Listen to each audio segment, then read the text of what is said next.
आपने सुना अभी जब साहब ने सिंहेश्वर मंदिर में शिव को प्रसाद चढ़ाया तो उन्होंने इतना ही कहा था, बुढ़ऊ इज्जत रखिया। और महादेव ने एक अपने शिष्य की इज्जत कैसे रखी, आज भी हम उदाहरण दे रहे हैं, आज भी हम उस घटना को बता रहे हैं।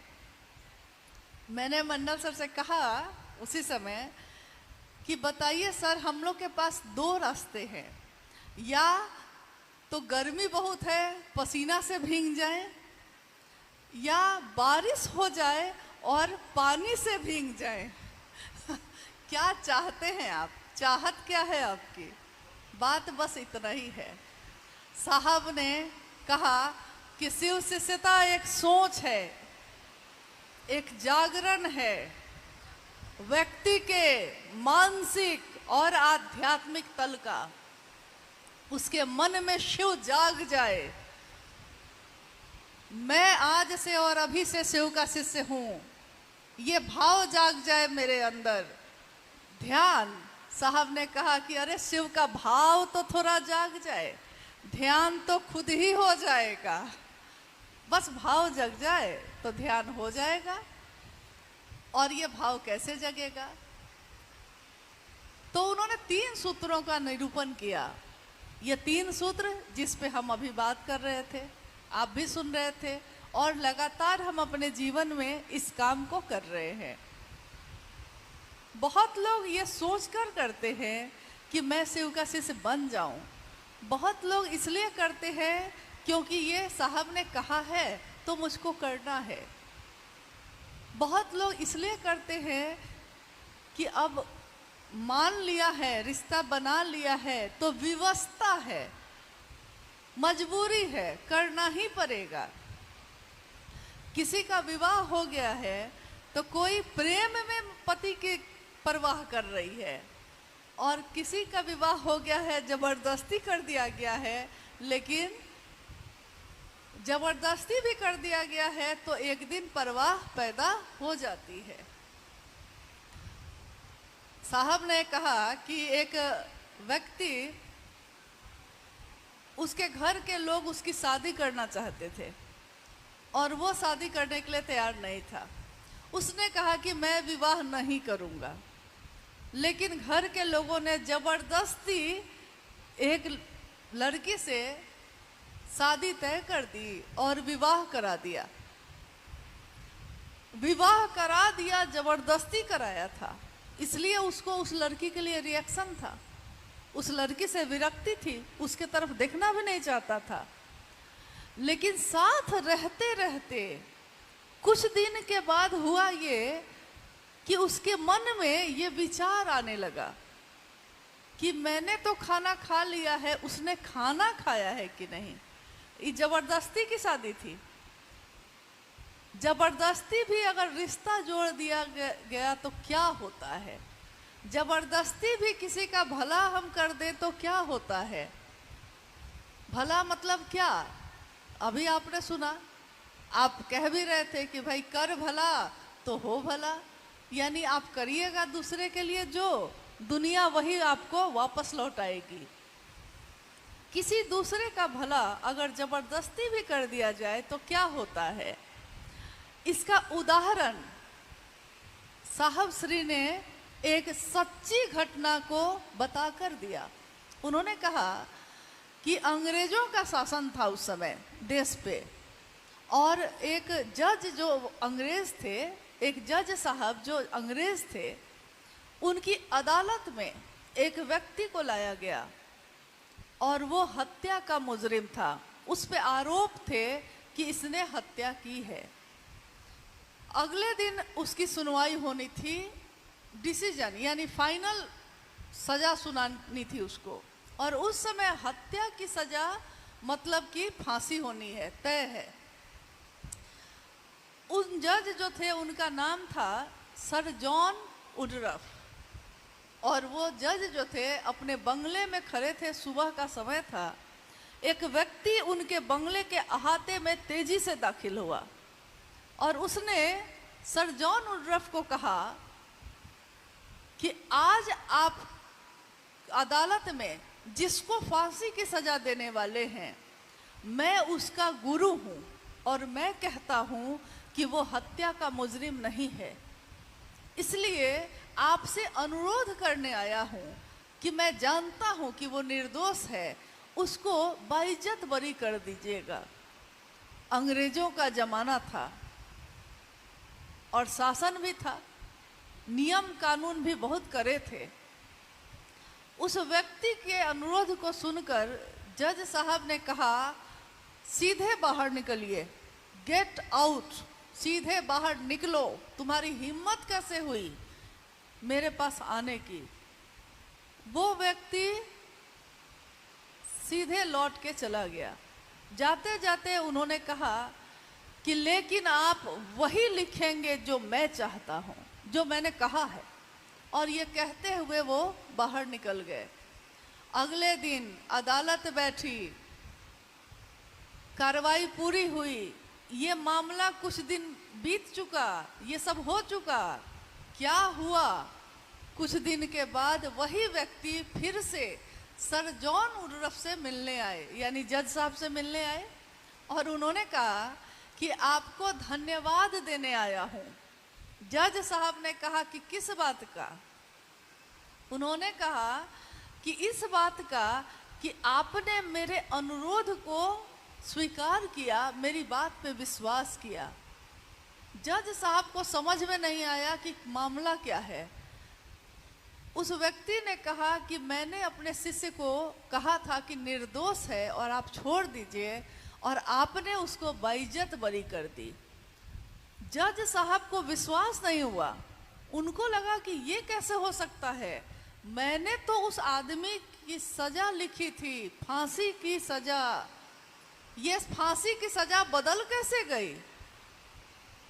तैयार होकर वो अदालत गए। अदालत पहुंच के उन्होंने कहा कि जो जजमेंट मैंने लिखा है उस किताब को लाओ, उस कागज को लाओ। लाया गया।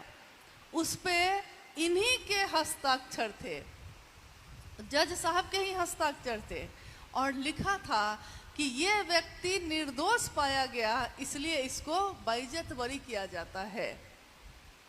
और सर जॉन वुडरफ स्तब्ध रह गए। उनको एहसास हुआ कि ये व्यक्ति कौन था जो आया और उसने जो कहा, मैं जज होकर उस कुर्सी पे बैठकर मैंने वही लिखा जो उसने चाहा। मैंने चाहा था फांसी की सजा देना और उसने लिखवाया बाइज्जत बरी। तो वो उनसे मिलने गए और उन्होंने जज की कुर्सी के लिए इस्तीफा लिखकर सरकार को दे दिया, अपने पद से इस्तीफा दिया। जो गुरु थे उनका शिष्य बने, और बाद में सर जॉन वुडरफ ने तंत्र पे बड़ी बड़ी किताबें लिखी। ये वाकया साहब श्री ने ही सुनाया था।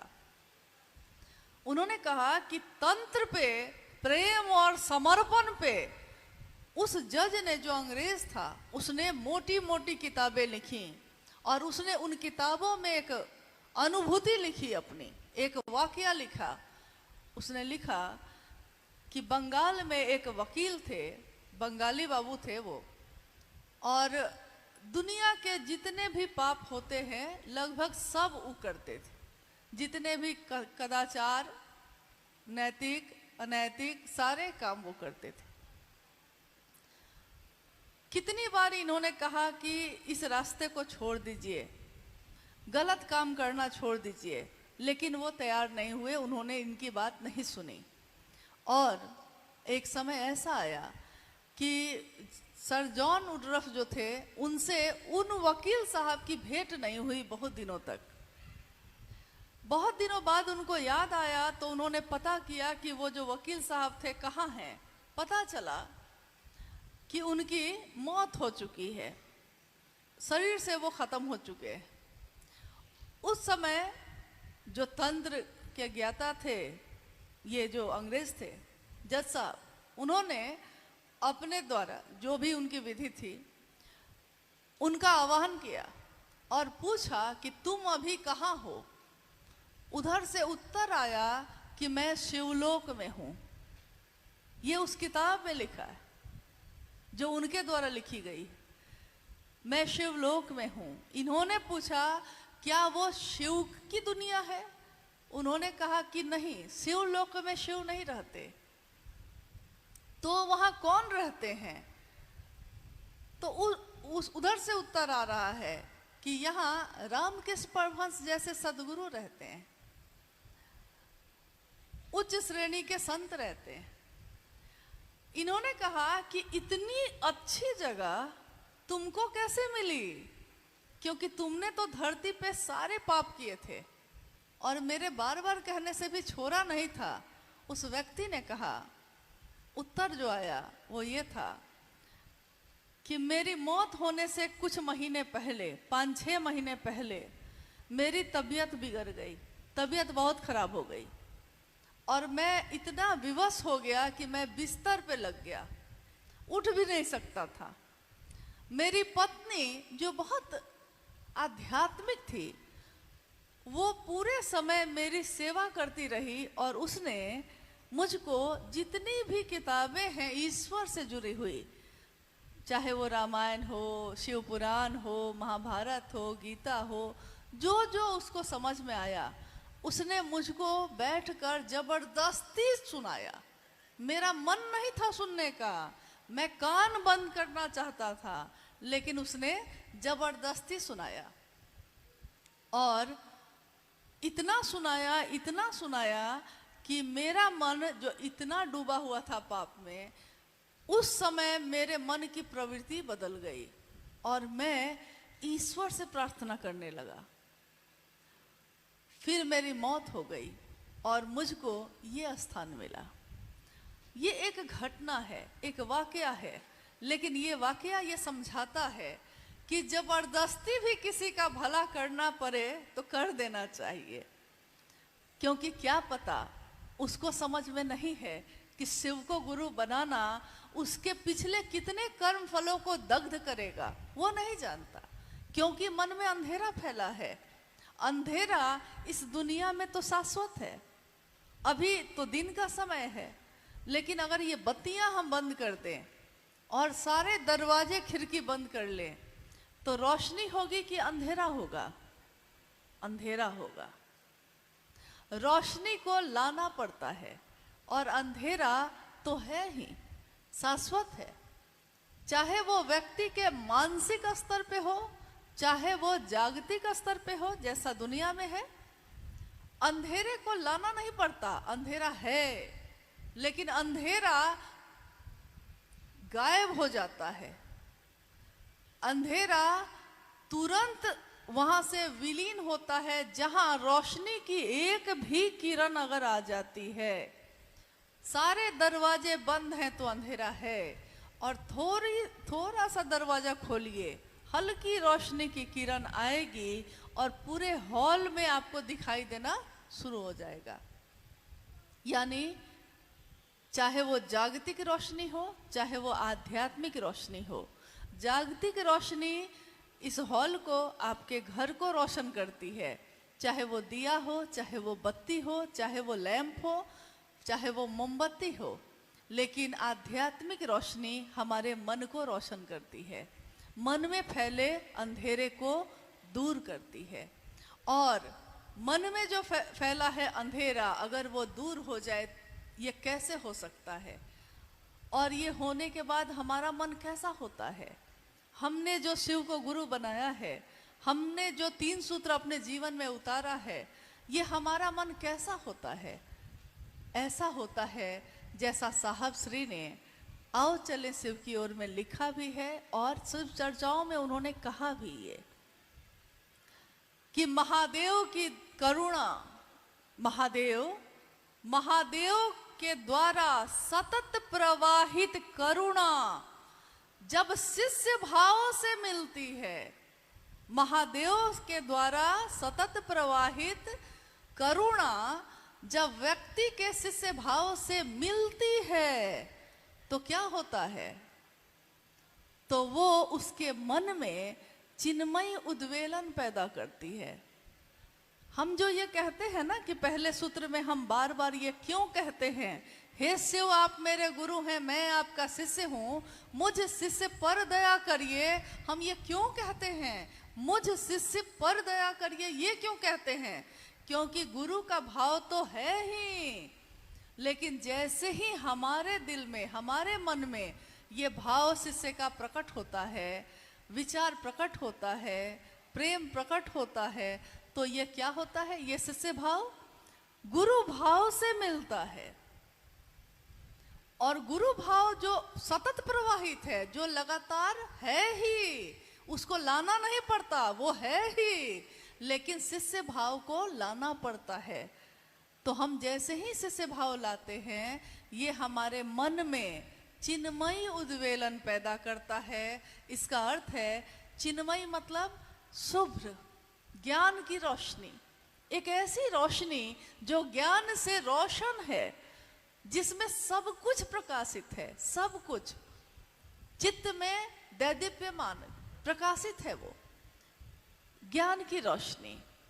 उद्वेलन मतलब आपने देखा होगा कि जैसे कुआं अगर है, पानी से भरा हुआ है, या तालाब है, तालाब होगा इधर, तालाब में आप जब जाइए तो अगर वो तालाब का पानी शांत है और आप उसके किनारे बैठ के उसको देख रहे हैं, शांत है, पानी में कोई हलचल नहीं, पानी की अपनी एक तरंग है, चल रही है, लेकिन आपने बगल से एक पत्थर उठाया है और उस पत्थर को उस शांत पानी में फेंका है, क्या होता है?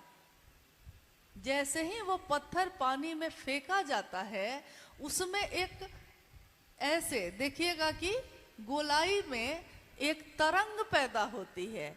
उद्वेलन का अर्थ यही हुआ कि हमारे मन में जो जगत के लिए तरंग है, लेकिन शिव के लिए नहीं है, महादेव के लिए नहीं है, तो जैसे ही हम अपना शिष्य भाव देते हैं, वो गुरु जो मेरे मन को ऑपरेट करते हैं, अब वो गुरु उस मन में ये उद्वेलन पैदा करते हैं, यानी वो तरंगे पैदा होती हैं। आप कहिएगा कि ये तरंग जो पैदा होती है, ये क्या करती है? साहब कहते हैं कि ये जो तरंग पैदा होती है, वो व्यक्ति के मन में पैदा होती है, शिव के लिए पैदा होती है, और जैसे जैसे ये तरंग गहरी होती है, बढ़ती चली जाती है, तो व्यक्ति की चिंतन धारा, यानी उसका चिंतन धारा मतलब हम चिंतन करते हैं ना, हम अपने घर के लिए करते हैं, परिवार के लिए करते हैं, समाज के लिए करते हैं, हम कोई ना कोई चिंतन करते हैं, सबका भला हो, सबका अच्छा हो, कुछ ना कुछ करते हैं, लेकिन इस चिंतन करने में हमारा स्वार्थ होता है, यानी शुरू तो हो मेरे से हो, मिले दया मुझको मिले, सामान मिले मुझको मिले, समृद्धि मिले मुझको मिले, यानी स्वार्थ से भरा हुआ ये सोच जो मेरी है, ये जो चिंतन है, ये क्या है? ये स्वार्थ से भरा हुआ है। लेकिन जब शिष्य भाव गुरु भाव से मिलता है और तब जो उद्वेलन पैदा होता है, वो व्यक्ति के मन को स्वार्थ जनित तटबंधों को तोड़कर, स्वार्थ जनित तटबंध मतलब जैसे अलग अलग बांध बना के हमने पानी इकट्ठा कर रखा है ना, कि सिर्फ पानी मेरे लिए है, ये सारे तटबंध को आपका ही चिंतन, आपका ही मन इन सारे तटबंधों को तोड़ देता है, जो घेरा हुआ है, जो स्वार्थ में डूबा हुआ है। और ये तटबंधों को तोड़कर वो क्या करता है? तो सर्वमय होता है, सबका चिंतन करता है, सबका भला चाहता है, सबके लिए अच्छा करता है।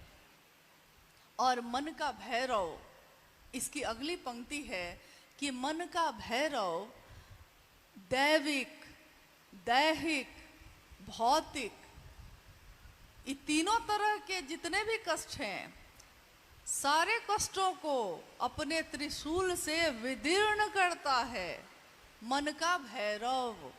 यानी अब हमारा वही मन जो बहुत कमजोर था, छोटी छोटी बातों पे जो रोता था, कोने में बैठ के हम रोते थे, पति ने कुछ कह दिया तो आंखों में आंसू हैं, पड़ोसी ने झगड़ा कर लिया तो बैठ के रो रहे हैं, घर में किसी ने कुछ कह दिया तो रो रहे हैं, परेशान हैं, तनाव में हैं, पागल हुए जा रहे हैं छोटी छोटी बातों पे। और आज बड़ी बड़ी बातें होती हैं, आप अपनी ही कानों से सुनते हैं कि किसी ने आपके लिए क्या क्या ना कह दिया, जबकि आपने नहीं किया है कुछ ऐसा। वो सारी बातें सुनते हैं आप, लेकिन आपके मन पे इन बातों का कोई प्रभाव नहीं। क्यों नहीं है? क्योंकि ये मन जो इतना कमजोर था, उसने शिव की संगति ली है, और शिव की संगति लेने के बाद ये मन अब कैसा है? तो मन का भैरव। भैरव मतलब जिसकी आवाज सुन के भी भय पैदा हो। भैरव शिव का के गण हैं ये। आवाज सुन के भी जिसके भय पैदा हो, आपका ही मन अब मन भैरव है। और वो क्या करता है? जब मन मजबूत होता है तो क्या होता है? दैविक, यानी कोई ऐसा कर्मफल जो हम कहते हैं ना पिछले जन्म से चला आ रहा है। हम कहते हैं कि इस जन्म में तो हमने कुछ ऐसा नहीं किया, तब भी क्यों भोग रहे हैं? तो हम में से कोई कहता है कि लगता है पिछले जन्म में कुछ किया होगा, यानी दैविक जो ऊपर से ही आरोपित है आप पे, आपको भोगना ही पड़ेगा। दैविक और दैहिक यानी इस देह का, इस शरीर का। कुछ न कुछ बीमार हैं, बीमारी हो गई, कुछ न कुछ हो गई, ठोकर लग गई, चोट लग गई, कुछ न कुछ हो गया। दैहिक, भौतिक, आर्थिक तंगी हो गई है, नौकरी छूट गई है, जमीन बिक गई है, हाथ में 1 रुपया नहीं है, यानी भौतिक। रहने को घर नहीं है, चलने को गाड़ी नहीं है, हर तरह से कष्ट ही कष्ट है आर्थिक रूप से, यानी भौतिक रूप से।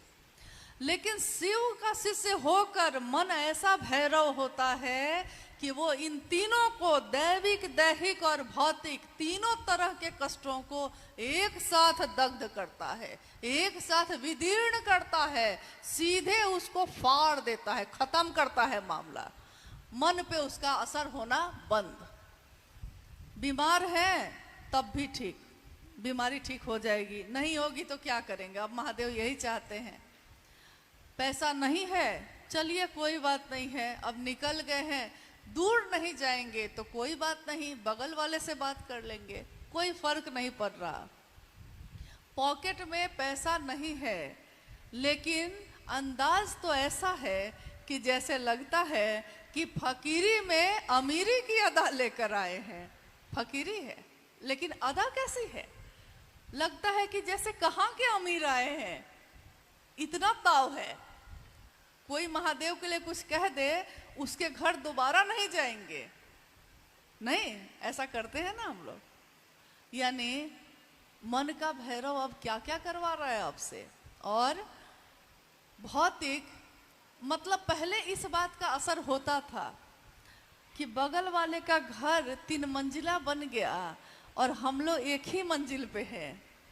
उसका घर जो है उस पर टाइल्स लगा हुआ है और मेरे घर की दीवार पे मिट्टी लगी हुई है।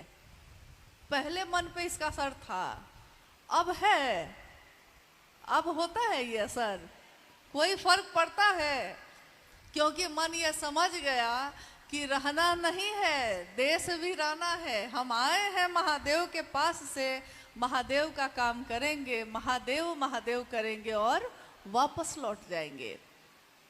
ठीक वैसे ही जैसे यहाँ आने के लिए, एक छोटी सी यात्रा में आने के लिए, न आप अपना घर लाए, न अपना टीवी लाए, न अपना फ्रिज लाए, न अपना कोई भी सामान लाए, क्योंकि आपको पता था कि छोटी सी यात्रा है, क्या लेकर जाएंगे, जो लेकर जाएंगे वो बोझ बनेगा, इसलिए छोड़िए।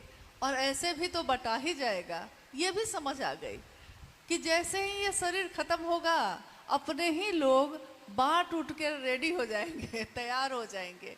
यानी ये समझ, पूरी की पूरी समझ।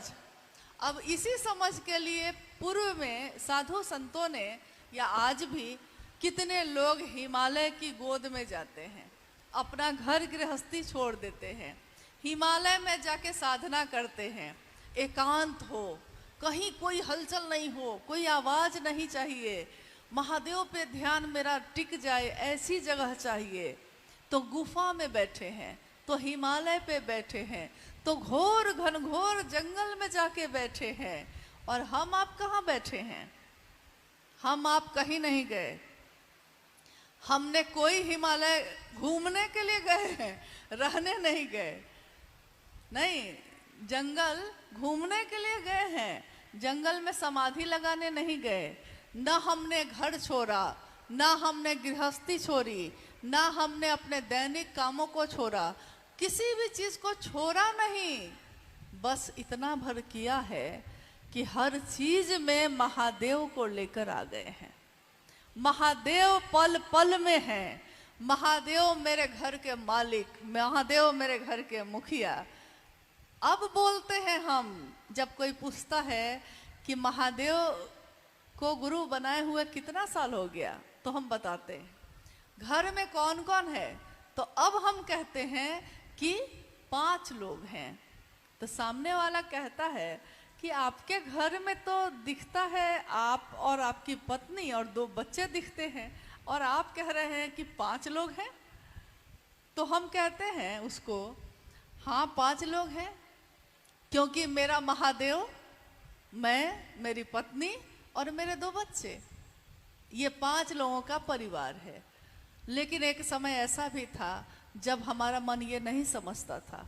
उस समय हमारा मन यही समझता था परिवार मतलब यही होता है, ये 4 लोग बस।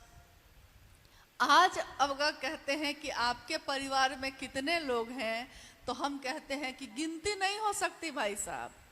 ये धरती हमारा जो है, धरती हमारा फर्श है, यानी धरती है, फर्श है, और आकाश जो है वही हमारी छत है। क्योंकि अब इस परिवार में इतने लोग हैं, इतने लोग हैं कि इसका घर कंक्रीट का नहीं बन सकता। छोटे से छोटे या बड़े से घर में भी अब शिव के शिष्य नहीं समा सकते। क्यों हुआ ये?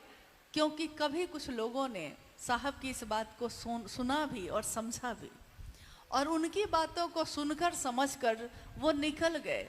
गली गली, गांव गांव जाकर उन्होंने अपने गुरु के नाम का झंडा बुलंद किया। उस समय के गुरु भाई और गुरु बहन जो गांव गांव में जाते थे, शायद आपको पता हो या ना हो, लेकिन माँ नीलम आनंद बताती थी कि लोग जो जाते हैं, मैंने उनसे पूछा कि वो जो गुरु भाई आए थे वो हमेशा एक झोली लेकर क्यों आते हैं, एक थैला क्यों रहता है? एक गुरु भाई जो हमेशा आते थे, तो जब आते थे तो एक थैली लेके आते थे, हमेशा उस थैली को पकड़े रहते थे। तो मां नीलम आनंद जी ने कहा कि उस थैली में जानती हो क्या है? एक शिष्यानुभूति है, 3 सूत्र का कार्ड है, और साहब ने जो लिखा है ना कि शिव आज भी गुरु हैं, मैंने परीक्षा की है, आपकी परीक्षा प्रार्थनीय है, उसका स्टिकर है। और ये लोग जहाँ जाते हैं, जिसके नाम की घोषणा करते हैं, उसको शिष्यानुभूति देते हैं पढ़ने के लिए, और कहते हैं कि इसको पढ़िएगा। सामने वाला कहता है कि पैसा लगेगा क्या? तो गुरु भाई कहते हैं कि नहीं, इसका मूल्य है आपका शिव शिष्य होना, यही मूल्य चुका दीजिएगा। और शायद सामने वाला समझता भी नहीं कि कितना बड़ा मूल्य है ये, कितनी बड़ी कीमत मांगी गई है ये। एक बार शिव का जो हो गया, फिर वो कहाँ जाएगा? एक बार जो शिखर पे चला गया, वो अब चलेगा तो नीचे ही चलेगा ना, क्योंकि उससे ऊपर तो अब कुछ भी नहीं है। महादेव जो गुरु हैं, महादेव जो जगत के गुरु हैं, आज मेरे आपके गुरु हुए हैं। उस समय तो झोली लेकर लोग घूमे और शिष्यानुभूति और 3 सूत्र का कार्ड बांटा लोगों को। ये कौन लोग थे? क्या उनके पास बहुत पैसे थे कि इतना इतना शिष्यानुभूति छपवा लिया? उस समय तो संस्था भी नहीं बनी थी, ट्रस्ट भी नहीं बना था।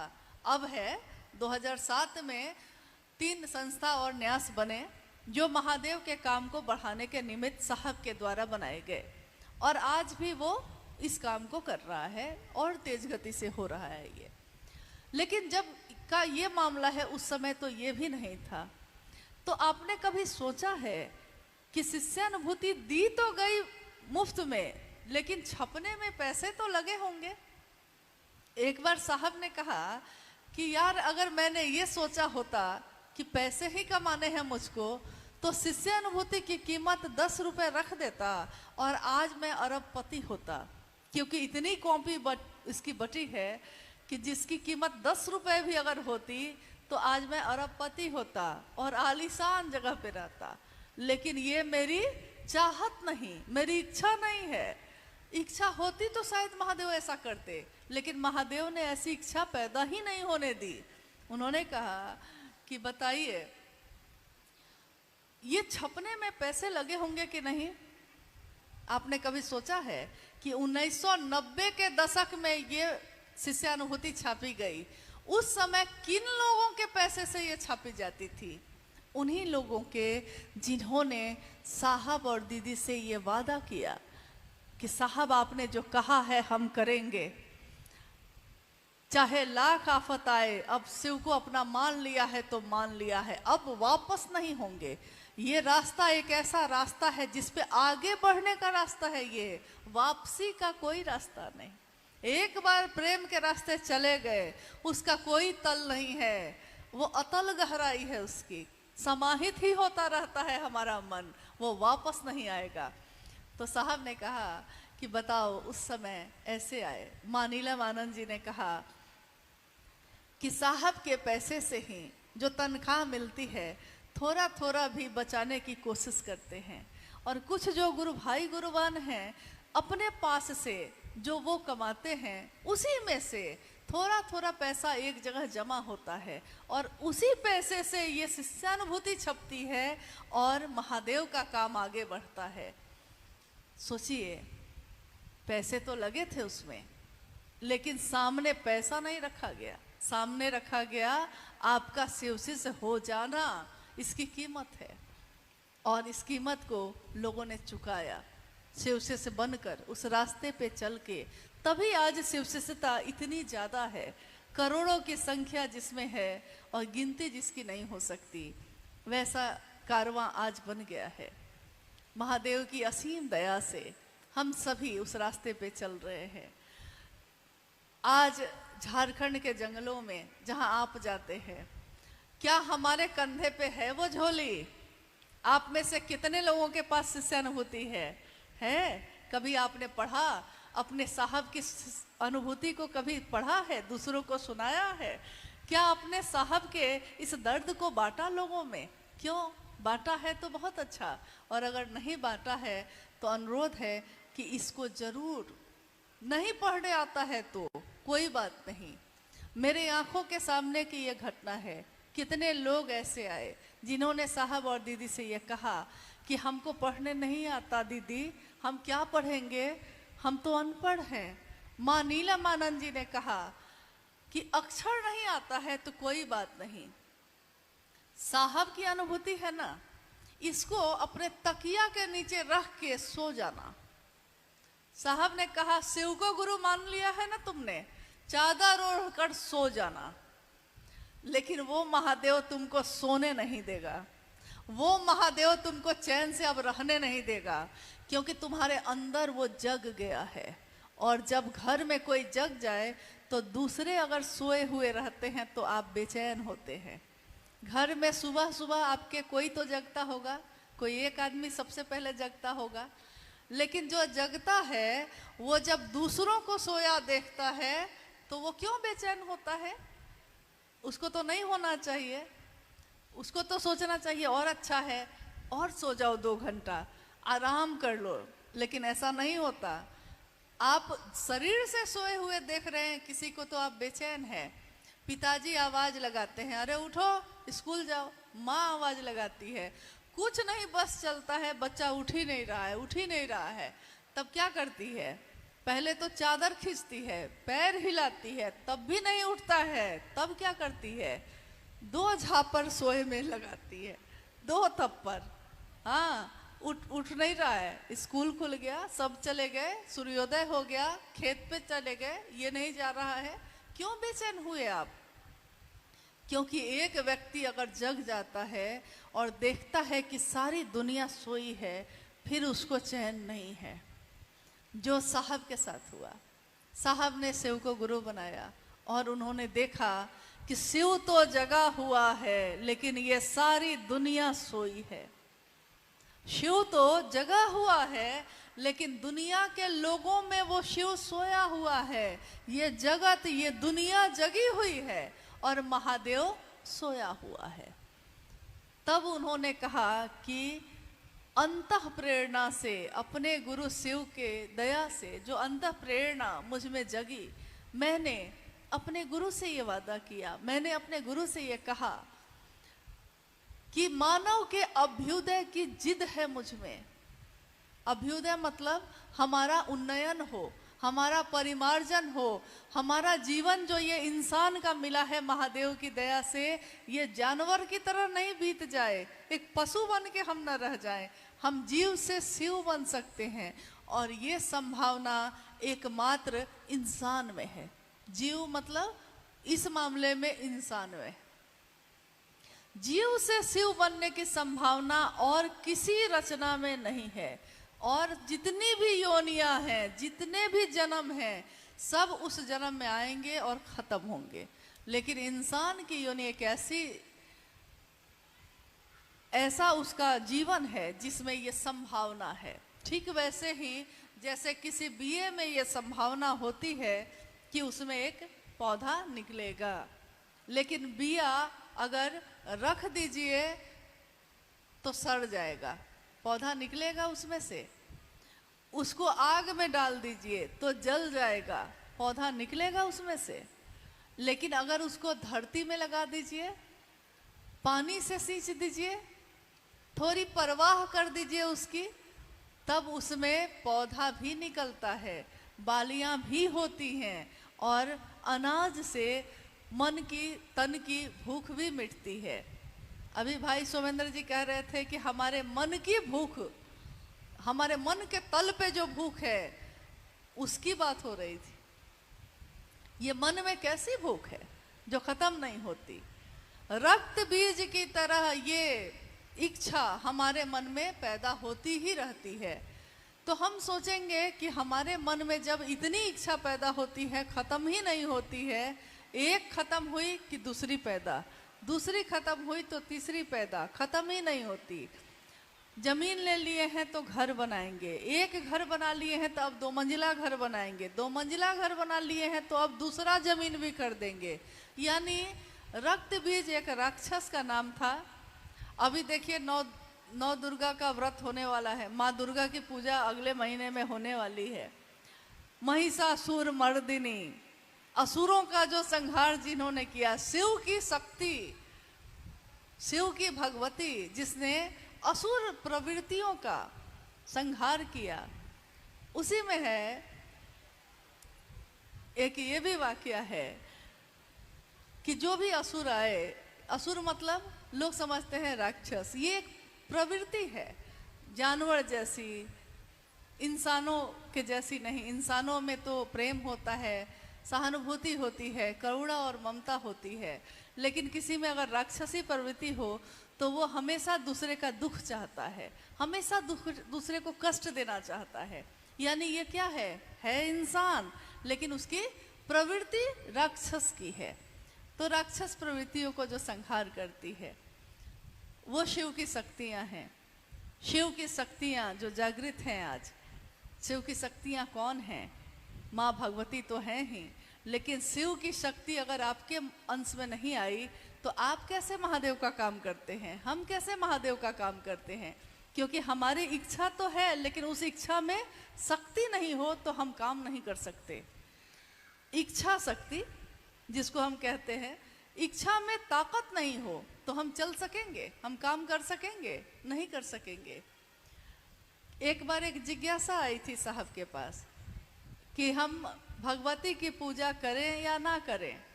शिवकाशी से होकर हमको भगवती की पूजा करनी चाहिए कि नहीं करनी चाहिए? तो साहब ने कहा कि पहले ये तो जान लो भगवती कौन है। शिव की ही तो शक्ति है, न वो शिव से अलग है न शिव उनसे अलग है।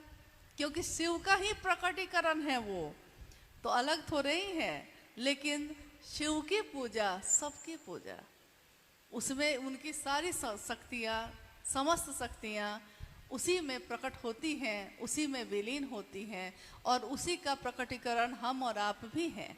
हमारा मन भी उसी तरह चलता है। चलिए, आज जो ये संगोष्ठी है उसमें अब ये समापन की तरफ है, लेकिन हम लोग जिज्ञासाओं पे बात कर लेते हैं। अगर कोई जिज्ञासा आई है, जिज्ञासा का अर्थ होता है जो आपके मन में पैदा हुई हो। अगर आपके मन में ये पैदा हुई है तो उसका उत्तर जितना भर आता है देने की कोशिश हम लोग करेंगे, क्योंकि ये गुरु का मंच है। इस पे कोई विद्वान नहीं है, कोई बहुत ज्ञानी नहीं बैठा है। जैसे आप शिव के शिष्य, वैसे हम भी शिव के शिष्य, और हम सभी गुरु भाई गुरु बहन जितना भर हमने अपने साहब से जाना है महादेव के बारे में, उतना भर दूसरों से बताने की कोशिश करते हैं। कहते हैं कि जितना जाना है उतना भर तो बताइए। खुद अपने ही सीने में दफन करके रह जाएंगे तो किसी का भला नहीं होगा। तो जितना जाना है, जितना पाया है, दूसरों में बांटने की कोशिश की जानी चाहिए। आइए हम जिज्ञासा पे चलते हैं।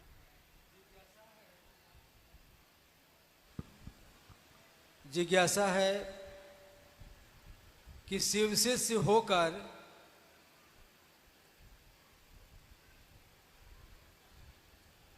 नहीं, शिव शिष्य बनकर कुछ लोग पूजा पाठ और झाड़ फूक तथा अन्य क्रियाएं करते हैं, जबकि साहब ने कहा है कि 3 सूत्र करना है और ये लोग नहीं मान रहे हैं। क्या करें और ये कहाँ तक उचित है? जिज्ञासा तो आपने सुन ही ली है। जिज्ञासा ये है कि शिव का शिष्य बनकर हो, पहले इन्होंने कहा होकर, लेकिन तुरंत इनको लग गया कि हाँ गलत है ये। हो जो जाएगा वो तो ये काम करेगा ही नहीं। जो शिव शिष्य होगा वो तो शिव के नाम पे ये सारे व्यापार करेगा ही नहीं। यानी शिव शिष्य बन के मतलब मुखौटा लगाकर कि मैं भी गुरु भाई हूँ, मैं भी गुरु बहन हूँ, मैं भी शिव का शिष्य हूँ, कह के आप ही के बीच बैठेगा और आप ही के मन को शिव की चर्चा से हटाकर कभी झाड़ फूक, कभी ओझा गुनी, कभी कुछ समझाने लगता है। यानी शिव की चर्चा के नाम पे ये सारी चीज़ें होने लगती हैं।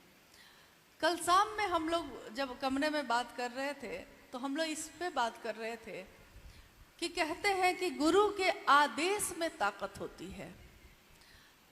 उससे अगर इंच भर भी, आधा इंच भी, इतना भर भी, धागा मात्र भी अगर थोड़ा भी इधर से उधर हुए नहीं कि गए। क्यों? क्योंकि गुरु के आदेश के अलावा शिष्य को कुछ और करना ही नहीं है। शिष्य वही जो गुरु के आदेश अनुसार करे, अनुशासन से बना है ये। यानी शिष्य धातु से बना है, इसी से अनुशासन बना है। तो शिष्य वही जो गुरु के आदेश के अनुसार करे। तो ये शिष्य कौन है? गुरु का आदेश क्या है?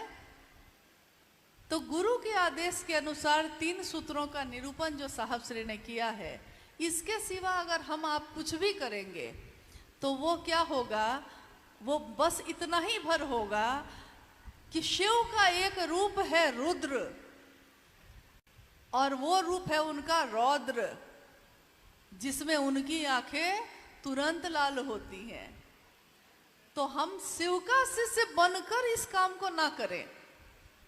बाकी दूसरा चेहरा लगा के आपको करना है, आप करिए, आप जानिए, लेकिन शिव का शिष्य बनकर समाज में शिव का नाम लेकर और तब शिव शिष्यता से उलट अगर हम कुछ भी करते हैं तो साहब ने कहा कि याद रखिएगा कि महादेव है वो, उसकी आंखें तुरंत लाल होती हैं।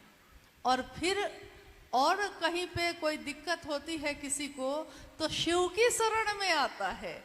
लेकिन अगर शिव ही क्रोधित हो गए तब किसकी शरण में जाएंगे? इसलिए ऐसा कोई कृत्य हम ना करें जिसकी क्षमा शिव भी ना कर सके। क्षमा जिसे कर सके न तुम भी, हो गई कोई ऐसी भूल। कोई ऐसी भूल ना हो जाए हमसे जिसकी क्षमा हमारे गुरु भी ना करें। जितना भर कहा गया है उतना भर हम करें। स्थान, काल, पात्र, इसका अपना एक विज्ञान है। स्थान यानी जिस दुनिया में हम रहते हैं, पात्र यानी मैं, आप, हर वो व्यक्ति जिसने कहा है कि शिव मेरे गुरु हैं, हर वो व्यक्ति वो पात्र है। स्थान ये भारत भूमि है और विश्व अब उस स्थान में शामिल है। पूरा विश्व, पूरा ब्रह्मांड, शरीरी अशरीरी सारी सत्ताएं उसमें शामिल हैं। और काल, जिस काल में, जिस कलयुग में ये जो समय चल रहा है इसको कहते हैं कलयुग। तो इस कलयुग में जिस काल में शिव की बात आई है, गुरु ने, शिव ने जितना भर कहा है, वरेण्य गुरु भ्राता ने जितना भर कहा है, हमको आपको उतना ही करना चाहिए, न उससे कम न उससे ज़्यादा। बस इतना ही अनुरोध है। बाकी कुछ भी अगर आप करते हैं तो अब इसकी जिम्मेदारी आपकी होगी, क्योंकि समझाते समझाते एक सदी बीत गई, एक युग बीत गया। कितना कहा साहब ने, रात दिन वो बोलते ही रहे।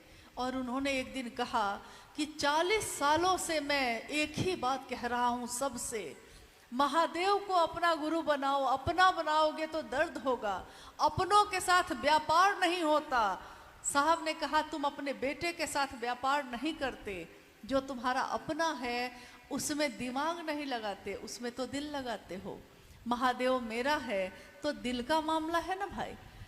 तुम चाहोगे कि मेरे कृत्य से महादेव कलंकित हो जाए।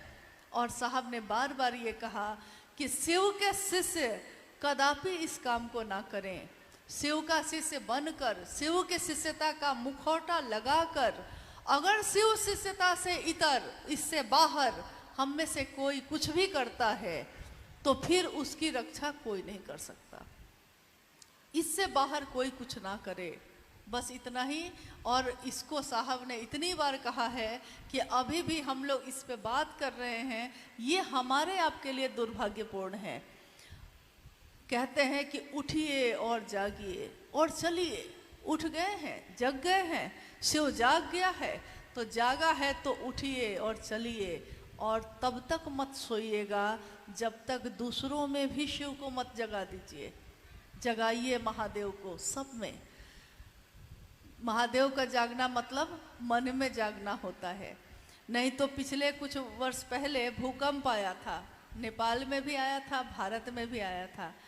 तो लोगों ने मुख्यालय फ़ोन करना शुरू किया कि आपके शिवसी से जो इधर आए थे उन्होंने इतना जागा जागा महादेव किया है कि भूकंप आ गया है। चलिए कुछ तो हुआ, मतलब आपने माना ना कि शिव जागते हैं तो कुछ होता है। और मैंने अभी कहा वो महादेव तो इतने करीब से सुनते हैं जिसकी मतलब आप कल्पना नहीं कर सकते। आंसू लेकर कोई शिष्य अपने गुरु को पुकारता है और कहता है, ये मां नीलम आनंद जी की डायरी में लिखी हुई कुछ पंक्तियां हैं। एक शिष्य अपने गुरु को पुकारता है, उसको कष्ट होगा तब भी वो गुरु को पुकारेगा, उसके मन में, उसके जीवन में सुख आएगा तब भी वो गुरु को पुकारेगा, और जब कोई सहारा नहीं होगा तब भी वो गुरु को ही पुकारेगा। तो वो पुकारता है कि आंसू का उपहार महागुरु आज चढ़ाने आया हूँ। आंसू जो मेरी आंखों में हैं, महागुरु महादेव, मैं वो आंसू लेकर आपके पास आया हूँ, क्योंकि मेरे पास अब कुछ भी नहीं। इस जगत में जो चीज़ें होती हैं मेरे पास नहीं है अब ये, तो मैं क्या लेकर आया हूँ आपको। वो महादेव से कहता है कि मैं लाना चाहता था आपके लिए उपहार, कुछ और अब मेरे पास है नहीं, तो आंसू का उपहार महागुरु आज चढ़ाने आया हूँ। आज निराशा के फूलों का हार चढ़ाने आया हूँ। आंसू की है प्यास तुम्हें, हे महादेव, क्या हम सभी शिव के से रोएंगे तब तुम हमारी मदद करोगे, तब अपने काम को बढ़ाने में अपनी मदद करोगे। आंसू की है प्यास तुम्हें, क्या प्यास है आंसू की? लो प्यास बुझाने आया हूं। आंसू का उपहार महागुरु आज चढ़ाने आया हूं। अब आंसू भी बह रहे हैं, बह ही जा रहे हैं, आंसू भी खत्म हो गए। अब क्या करूं? आंसू की है प्यास, लेकिन आंसू भी खत्म हो गए, अब क्या करूं? अब तो आंसू भी न रहेंगे, क्या तुम पे वारूंगा मैं? अब तो मेरे पास ये आंसू भी अब खत्म हो रहे हैं। आंखों से बहते बहते ये आंसू भी खत्म हो जाते हैं, आंखें सूख जाती हैं। कोई विरह, कोई पीड़ा जब मन में उठती है तो शुरू में कुछ दिन तक देखिएगा कि आंसू बहते रहते हैं, लेकिन वो पीड़ा सघन बन जाती है, गहरी बैठ जाती है, हटती ही नहीं दिल से। चाहे वो महादेव के लिए हो, चाहे वो साहब दीदी के लिए हो। तो हम कहते हैं कि अब तो आंसू भी न रहेंगे, क्या तुम पर वारूंगा मैं? अब तो किसको सर्व, किसको अपना सब कुछ कहूंगा मैं। उठता है विश्वास तुम पर भी, तुमसे भी, क्योंकि सब जगह से निराश हो रहा हूं, टूट रहा हूं, तो तुम पर से भी विश्वास उठ जाता है। महादेव तुम हो कि नहीं? महादेव तुम विश्वास करते हो कि नहीं? महादेव तुम मदद करते हो कि नहीं? उठता है विश्वास तुमसे भी, लेकिन फिर सोचता हूँ किस पे विश्वास करूंगा मैं? तुमसे भी जब विश्वास उठ जाएगा तो अब किस पे विश्वास करूं मैं? क्योंकि अब तो कोई नहीं है तुम्हारे सिवा, इसलिए अब चाहे मदद करो या ना करो, अब विश्वास उठे या ना उठे, तुम ही रहोगे शिष्य की दुनिया में और कोई नहीं आएगा। लोग आएंगे, लोग जाएंगे, मेरे इस जीवन का क्या है? आपके इस जीवन का क्या है? कितने लोग मिले, कितने लोग चले गए, कितने तारे उगे इस धरती पे, इस आकाश में, और कितने तारे आकाश से टूट टूट कर गिर गए। लेकिन आकाश कभी शोक नहीं मनाता, आकाश कभी गम नहीं करता कि किसने मेरा साथ छोड़ा और किसने साथ पकड़ा। चलने वाला आंधियों में भी चलता है, अपने गुरु के विश्वास पे चलता है, और गुरु की दया कांटों को फूल में बदलती है। कैसे बदलती है? ये आध्यात्मिक ऊर्जा कैसे काम करती है? हम तो कहानी सुनते हैं कि मीरा को उसके ही देवर ने जहर दे दिया, क्योंकि महल की प्रतिष्ठा जा रही थी, गलियों में घूम रही थी वो। तो महल की रानी गलियों में जब घूमने लगी तो घर की प्रतिष्ठा जा रही थी, जहर का प्याला दे दिया। प्याले में क्या था? जहर। पिया तो क्या पिया? जहर। लेकिन उसके मन पे इस जहर का तो कोई असर नहीं था, तो वो जहर पीकर भी अमृत बना रहा। वो जहर पी भी गई तो अमृत बना रहा। तो दुनिया जहर देती है और महादेव की दया उसको अमृत बनाती है। दुनिया आपको गिराना चाहती है और महादेव की दया हाथ बढ़ाकर आपको अपने साथ लेकर चलती है। और किसका साथ चाहिए आपको? साहब ने तो कहा कि आओ चलें शिव की ओर, आओ। उन्होंने नहीं कहा कि जाओ, उन्होंने कहा आओ, मेरे साथ आओ। और जब आपको उनका साथ मिला है, अब किसकी जरूरत है? तो अब जो आए शिव का शिष्य बनकर झुकिए। झुकना जो सीखता है महादेव के लिए, दुनिया उसके सामने झुकती है। झुकिए महादेव के लिए, चाहे वो महादेव का नंदी है, झुकिए। महादेव का है ना, वो सांप है, वो महादेव का है, लेकिन याद रखिएगा सड़क का सांप नहीं। तो झुकिए, क्योंकि आप महादेव के लिए झुकते हैं, आप किसी व्यक्ति के लिए नहीं। साहब ने कहा कि आप प्रणाम करते हैं किसी को, एक प्रणाम और अनेक परिणाम। ये वाक्य उन्होंने कहा तो हम लोगों ने उसके बैनर बनवा दिए, पोस्टर लगवा दिए कि एक प्रणाम के अनेक परिणाम होते हैं। क्योंकि एक प्रणाम जो आप करते हैं किसी को और उसके मन को शिव की तरफ लेकर चले जाते हैं, ये मामूली बात नहीं है। आप झुके हैं ना, प्रणाम करने के लिए झुके हैं आप किसी के आगे, आप उसके लिए नहीं झुके, आप अपने महादेव के लिए झुके। और इसमें मुझको या आपको, किसी भी शिव शिष्य को कोई लज्जा नहीं। हम अपने महादेव के लिए झुके हैं, झुके रहेंगे। आप भी शिव का शिष्य बनेंगे तो समझेंगे कि झुकने में क्या आनंद है। झुकने में कोई पीड़ा नहीं, झुकने में आनंद है। लोगों के लिए हित सोचने में कोई दुख नहीं, इसमें आनंद है, सुख है। क्योंकि जो आप दूसरे को दीजिएगा, इस काल का, इस समय का, इस दुनिया का ये विधान है कि जो दूसरे को दीजिएगा वही आपको वापस मिलेगा। मिलता है कि नहीं मिलता है? आपने दूसरे को पीड़ा दी है, आप सुख की नींद नहीं सो सकते। आपने दूसरे को सुख दिया है, आप सुख की नींद आपको नसीब है।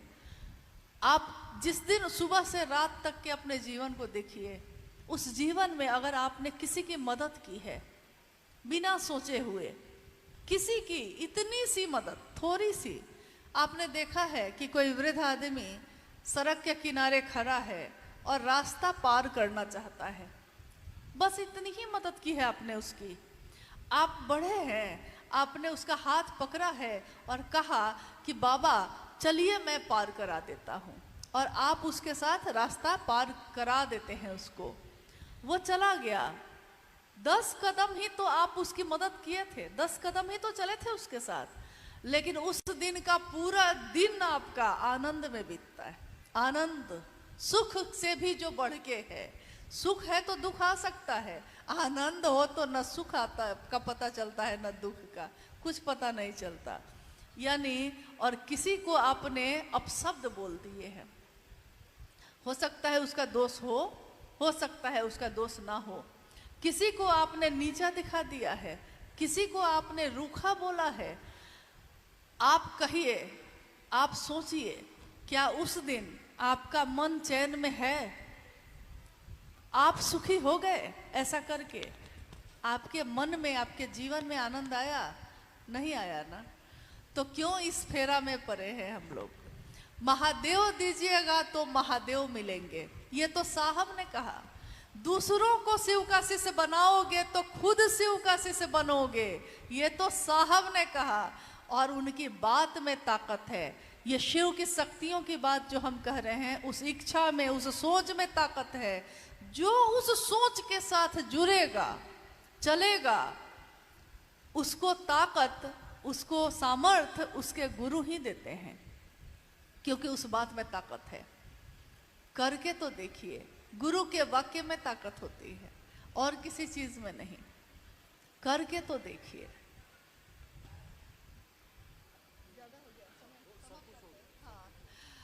हाँ, इन्होंने कहा कि सब कुछ हो गया, सही बात है। और क्या कहें, इससे ज्यादा क्या है कहने को? महादेव को पुकारिए और उनका कहते हैं ना, ले ले भभूत भव की। भव की मतलब भाव की, शिव भाव की। हम भभूत लगाने जाते हैं किस चीज की? अगरबत्ती जला है तो उसका भभूत लगाएंगे, नहीं दिया जला है तो उसका काला टीका लगाने जाएंगे, कि सोचते हैं कि शुभ होगा, कल्याण होगा। और साहब कहते हैं कि ले ले भभूत भव की, माथा उछाल कर, माथा को ऊंचा करो, उछालो, महादेव तुम्हारे गुरु हैं। और भव की यानी भाव की, उस भाव की भभूत अपने माथे पे लगा लो। भाव का भभूत, अगरबत्ती का, दिया का नहीं, भाव का ही भभूत लगा लो। भाव, हाँ, ले ले भभूत भव की, माथा उछाल कर। मत सोच क्या खता है, मत सोचिए हमसे क्या गलती हुई, क्या हुआ, हम क्या किए, क्यों हुआ, वो आदमी क्यों हमको ऐसे बोला, पहले हमको अच्छा समझता था, अब खराब क्यों सोचने लगा, हम दुखी हो रहे हैं, पागल हो रहे हैं, क्यों हो रहे हैं? मत सोचिए क्या खता है, मत सोच क्या खता है। खतावार होंगे शंभु, खतावार कोई होगा ना, शंभु होंगे, क्योंकि उन्होंने ही चाहा होगा। उनकी चाहत हमेशा अच्छे के लिए होती है। जब हम किसी व्यक्ति से जुड़ने लगते हैं ना, तो महादेव झटका देते हैं, हटो, ज्यादा उससे क्यों जुड़ गए, मेरी तरफ जुड़ना था ना, जुड़ना तो था महादेव से, व्यक्ति से क्यों जुड़ गए? तो झटका वही देते हैं। उस समय हमको समझ में नहीं आता, हमको दुख होता है, लेकिन फिर लगता है कुछ दिन के बाद, ये तो मेरे भले के लिए किया था गुरु ने। इसलिए गुरु कुम्हार शिष्य कुंभ है, गढ़ी गढ़ी काटे खोट। यानी गुरु जो है वो कुम्हार हैं, हम क्या है, मिट्टी का ढेला ही तो है। जैसी आकृति वो गुरु बनाना चाहते हैं वैसी वो बना देते हैं और वैसी बन के हम सामने दिखते हैं। अब आपको जैसा महादेव ने बनाया है, अगर महादेव ने महादेव ही बना दिया है तो आगे बढ़िए, महादेव की दया लीजिए।